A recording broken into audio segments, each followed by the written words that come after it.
মাকে শুধু মাদার্স ডেতে নয়, আদার্স ডেতেও একইভাবে ভালোবাসা।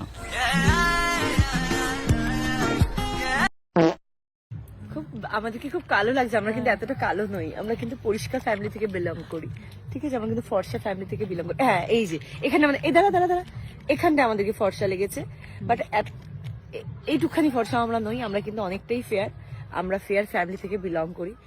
হ্যাঁ, আর আমরা সবাই তো অ্যানাকোন্ডার বংশধর, আমরা আমাজন থেকে বিলং করি। क्या बात कर रहे हैं? এজ এন আইএলস ইনস্ট্রাক্টর জীবনে স্টুডেন্টদেরকে অনেক ধরনের উল্টাপাল্টা ভোকাবুলারি ইউজ করতে দেখেছি, কিন্তু এই পরিষ্কার ফ্যামিলি বলতে কি বোঝায়? পরিষ্কার ফ্যামিলি বলতে তো কোনো ওয়ার্ড আমি গুগলেও খুঁজে পেলাম না। গুগলে সার্চ করার পর গুগলও গালি দিয়ে ব্লক করে রাখছে আমাকে। লাইফে আমি অনেক খারাপ কাজ করেছি, কিন্তু কখনো গিবলিতে গিয়ে নিজেকে কার্টুন বানাইনি। ব্যাস এটাই আমার গর্ব। এতে এত প্রাউড ফিল করার কিচ্ছু নেই।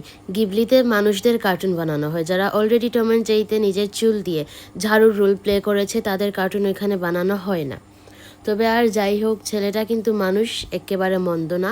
সে যে খারাপ কাজ করে অ্যাটলিস্ট সেটা মেনে তো নিয়েছে। আরে ভাই, কিছু মানুষদেরকে দেখছি মস্তানকে কপি করছে। তোদেরকে একটা কথা বলছি, শুনে রাখ।